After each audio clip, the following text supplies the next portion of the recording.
Epilogue Part 2. Safe psychedelic usage for awakening. This is just a simplified breakdown of the intensity spectrum of psychedelic experiences, from moderate to extreme. With sufficient dosage, any psychedelic can lead to breakthrough states. For those who want to further explore, you'll find recommended books at the end of the section, as well as active subreddits on Reddit's listed below, where valuable insights and shared experiences are available. Moderate intensity, good for beginners. Cannabis, used spiritually for thousands of years across multiple cultures, containing THC and CBD cannabinoids that enhance introspection, creativity, and present moment awareness, can facilitate spiritual insights when used intentionally rather than habitually. Recreational dose, 5 to 10 milligram THC edible. Spiritual breakthrough dose, 30 to 100 milligrams plus, but proceed with extreme caution. 2CB, synthesized by Alexander Shulgin in 1972. This combines visual enhancement with emotional openness. Excellent for creative exploration and relationship bonding while maintaining clear headspace and communication abilities. First time dose, 15 to 20 milligrams. MDMA, synthesized in 1912 and rediscovered for therapy in the 1970s, this ampathogen opens the heart chakra, dissolves emotional armor, and creates profound feelings of unconditional love and connection, invaluable for trauma healing and relationship work. First time dose, 80 to 120 milligrams, or about 1 to 1.5 milligrams per kilogram body weight. Moderate to high intensity, still good for some beginners. Psilocybin mushrooms, used for millennia in Mesoamerican spiritual practices, these fungi contain psilocybin, a natural tryptamine that dissolves ego boundaries and facilitates deep introspection, emotional healing, and mystical experiences. Often called the great teacher for its gentle but profound consciousness expansion. First time dose, 1 to 1.5 grams dried. Adjust for body weight and sensitivity. LSD, discovered in 1943 by Albert Hofmann, this synthetic lysergamine creates intense visual and conceptual breakthroughs, time dilation, and ego dissolution. Excellent for breaking rigid thought patterns and accessing non-ordinary states of consciousness. First time dose, 75 to 100 milligrams. Micrograms. Ketamine. Originally developed as an aesthetic in 1962, this dissociative and MDA receptor antagonist creates out-of-body experiences and neuroplasticity, increasingly used therapeutically for depression treatment and consciousness exploration through K-holes. First time dose, 50 to 75 milligrams, intramuscular, or 100 to 150 milligrams oral. High intensity, proceed with caution. San Pedro, or as it's known as mescaline. Sacred cactus used for over 3,000 years in Andean cultures, containing mescaline as its active alkaloid, provides gentle, long-lasting introspection and emotional healing while teaching about unconditional love and connection in nature. First time dose, 200 to 300 milligrams mescaline, or 6 to 12 inches of cactus. Extremely intense, not for beginners.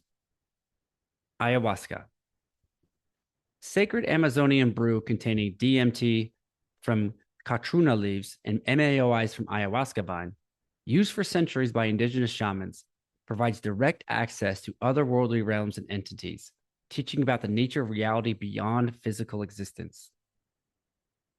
First time, traditional ceremony setting only with an experienced shaman. Ibogaine, root bark extract from the African tabernacle Iboga plant, used in Bwiti spiritual traditions for centuries, contains Ibogaine, a powerful psychoactive that resets addiction pathways and provides intense life review experiences for breakthrough destructive patterns. First time dose, 10 grams to 15 grams of raw root bark when seeking a full flood dose, which is the traditional and therapeutic dosage for addiction interruption. However, experiences and tolerance vary, and significant purging and unpleasant physical side effects are reported. Smaller doses can still profoundly be psychoactive, especially for those without tolerance or addiction issues. Microdosing, described as a safer way to introduce one to Iboga, may involve use as little as 400 to 500 milligrams of root bark every few days, though this will not result in typical intense visionary or life review effects. 5-MeO DMT. Extracted from Bufo avarius toad venom and certain plants, this potent tryptamine has been used by indigenous Mexican cultures, creates immediate ego death and unity consciousness experiences. Warning, extremely intense and should never be a first psychedelic experience, as it can cause lasting psychological damage if unprepared. First time dose, 5 to 8 milligrams with an experienced guide only. The key difference is that substances like 5-MeO DMT and high-dose ayahuasca virtually guarantee complete ego dissolution regardless of dose, while others like psilocybin or LSD allow you to gradually work up to breakthrough experiences as you build familiarity with altered states. Never rush into the deep end. These medicines demand respect, preparation, and incremental experience building. With that said, the good side of this substance was best summarized by Joe Rogan, who said that 5-MeO was like getting 10 years of therapy in one setting.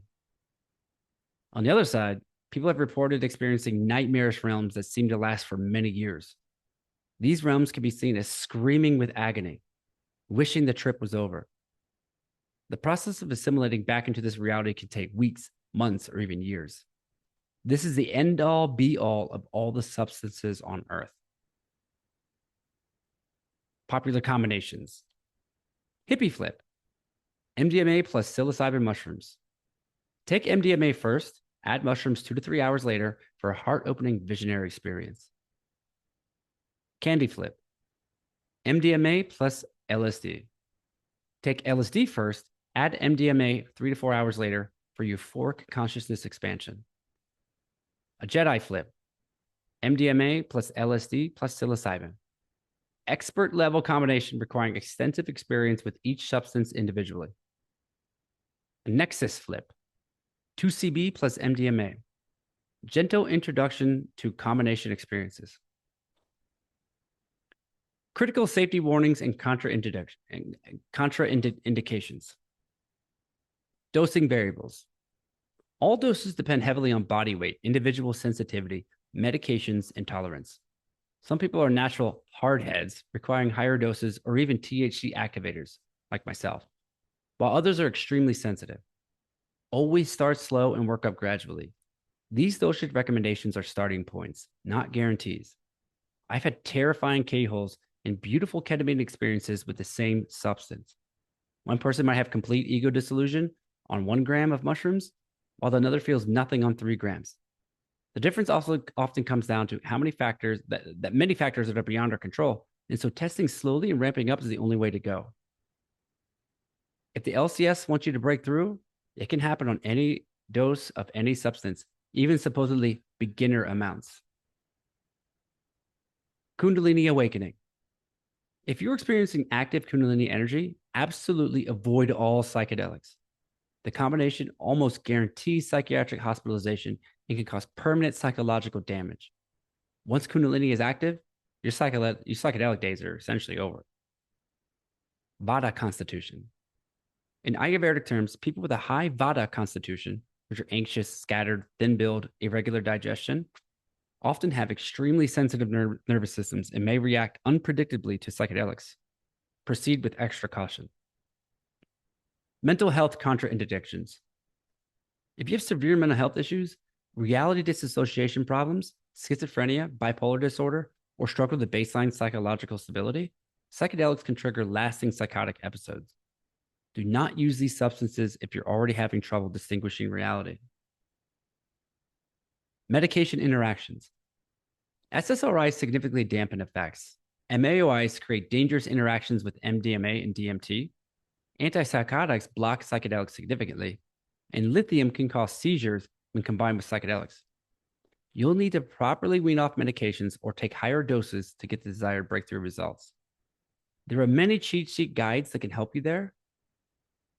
But again, I found that all the info I needed on this was in various drug-related Reddit communities. Say what you want about Reddit, but those drug communities are where people actually share the unfiltered truth about what works, what doesn't, and what might land you in the ER. Additional safety tips and recommendations. Never trip alone on high doses. Test substances for purity. There are many companies that sell home test kits.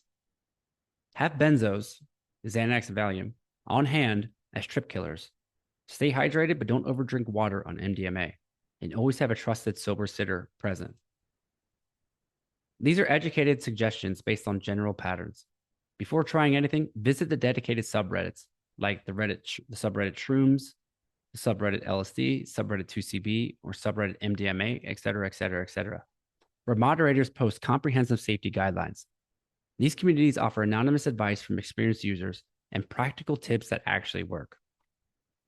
For optimal results, create a sacred container, dim lighting, comfortable seating or bedding, access to nature if possible, and calming music like ambient soundscapes, traditional ceremonial music, or artists specifically designed for psychedelic journeys. Classical music is excellent on LSD. High vibe house music is my absolute favorite while candy flipping. MAPS even released a playlist that they recommend to the public. Basically, any music with deep meaning on love and oneness, and not death metal or whatever angry shit you listened to in high school. Having a trusted and experienced sitter present is crucial. Someone you really trust who can hold space without interfering and guide you through difficult passages should they arise. For those seeking professional support, therapists trained in psychedelic assisted therapy can now provide guidance via secure video sessions in certain jurisdictions. Organizations like MAPS maintain directories of qualified practitioners, as well as Jonathan Robinson. Some integration therapists specialize in helping process experiences afterward, which again is often where the real transformational work happens. Bonus points. If you can get someone to perform Yoga Nidra on you during a trip, that's amazing. Yoga Nidra means yogic sleep and is a guided body scan where you lie still while someone directs your attention through different parts of your body and consciousness, creating a deeply receptive trance-like state. Instead of getting lost in psychedelic chaos, you have a gentle voice anchoring you while guiding you deeper than you ever thought possible. During my second mushroom trip at a hippie retreat center outside Denver called Everland, I took 5 grams plus a joint and had the most profound out-of-body experience of my life. Looking down at my physical form, I could see red flashing areas indicating where chronic pain was stored in my body, particularly around my dental crowns, and I received divine insight about how urgently I needed to address these health issues. Now, if you're determined to try ayahuasca, even though most authentic spiritual teachers I know avoid it entirely, preferring energy transmissions, which are way safer and just as transformative, at least do your homework and get thoroughly vetted referrals. Don't roll the dice on some random ceremony leader you found online. These people are literally your co-pilot in hyperspace, drinking the brew and guiding your trip through realms where things can go sideways fast if they don't know what they're doing or have sketchy intentions. Also, follow the diet protocol the shamans give you. Lots more on that and why in the subreddit ayahuasca. Look, I get it. Ayahuasca can blast through trauma quickly, and I understand the attraction, but it demands extensive prep, costly jungle travel, the only authentic setting. You either completely blind with zero intensity control, like pure cliff jumping versus controlled descent, and the results are total lottery. Some get life-changing healing, others emerge more broken than before. A friend of mine entered the ceremony at his life's peak happiness, and the shaman actually stole his joy during the journey because it was so radiant and desirable. He returned suicidal and remained depressed for weeks until the healer revealed what occurred and restored his baseline, though that original joy never returned. With transmissions from authentic frequency holders, trauma is extremely rare, and challenging integration serves your growth. Additional but not required readings. How to Change Your Mind by Michael Pollan. Ecstasy as Medicine by Jonathan Robinson. The Psychedelic Experience by Timothy Leary. Food of the Gods by Terence McKenna. The Way of the Psychonaut by Stanislav Grof. Waking Up by Sam Harris. To Your Breakthrough in Healing. The spark that shatters the darkness and awakens the light you've carried all along